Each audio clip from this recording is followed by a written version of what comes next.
Hi students, today we can study coordination in plants.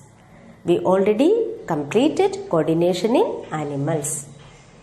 While discussing that chapter, that topic, I told you there is a nervous system in animals to control the different activities. Okay, but in the case of plants, do they possess any nervous system? No.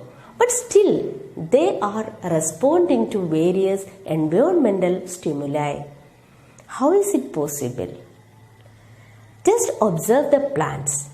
You can see the stems always grow towards light. The roots are always growing towards water. And when you touch a touch-me-not plant, what you are seeing? The leaves of the plants droop down. You are touching at one particular place, but the other parts also drooping down, the nearby area also. That means the messages are communicating. Even in the absence of nervous system, messages are passing. Okay. In our case, the special proteins in the muscles, in our case means in the all animals, special proteins are there in the muscles, which change their shape and arrangement when the signal reaches the muscles. Accordingly, it can respond. But in the case of plants here, the amount of water changes. It shrinks or swells in the cell and accordingly they respond. And we can see two types of movements in plants. I told 2-3 examples. In the first case, suppose the stem or root, they are responding to light or water. Along with that response, growth is also there. Root is moving towards water, but slowly it is growing. Stem is moving towards light. That means it is slowly grow towards light. But in the case of touch-me-not plant, to respond, but there is no growth. So there are two types of movements in plants. First one, movement independent of growth,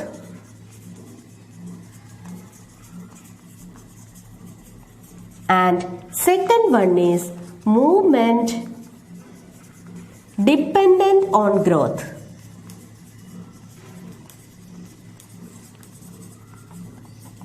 Clear?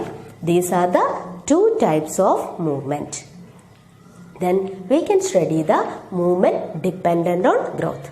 Remember, growth is always directional. Okay. And the movement of plants in response to various stimuli is known as tropic movement or simply tropism. Okay, it is known as tropic movement. What is it? Movement of plants in response to various stimuli. Which are the various stimuli? These are water, light, gravity, chemicals, etc. Okay. So, if a plant responds to water, then it is known as hydrotropism. Movement of plants in response to water. Hydro means water. So, if the stimulus is light, it is known as phototropism. Okay. And by gravity, it is called geotropism. And the movement of plants in response to chemicals, chemotropism. Okay. These are the various tropic movements shown by plants. Now in your textbook, one activity is given. We can just explain it. Take one conical flask filled with water. Take a mesh and place over it, over the mouth of the conical flask. Now keep some germinating seeds over it and Place this conical flask with germinating seeds in a cardboard box having only one opening. Okay? Then keep that apparatus, entire setup, in a room having a window through which light is coming. And observe it. After some days, 4-5 days, you can see that the stem of the plant that bends towards the window because the light is coming through that side.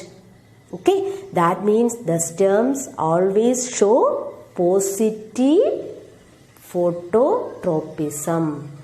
The movement may be positive or negative. If it is moving towards the stimulus, it is positive.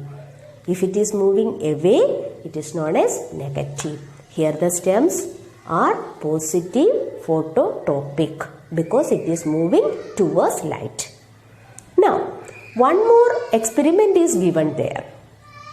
Just keep a potted plant in a horizontal position on the ground. Okay? After some times, you can see that the stem bends towards the light, bends up, and the roots bend downwards.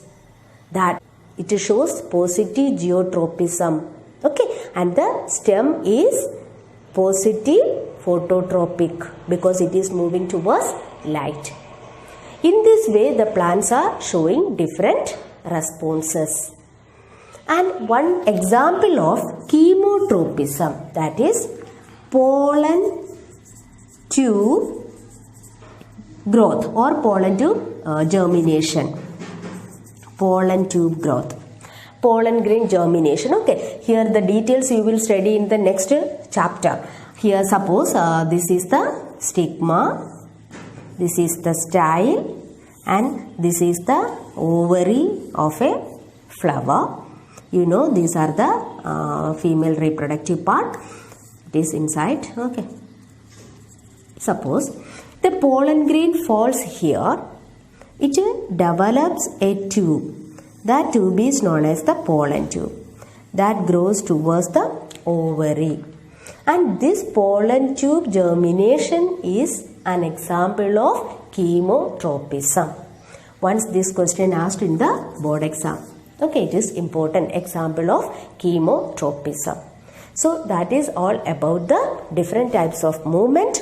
In the remaining part, we will study in the next class. Okay, thank you.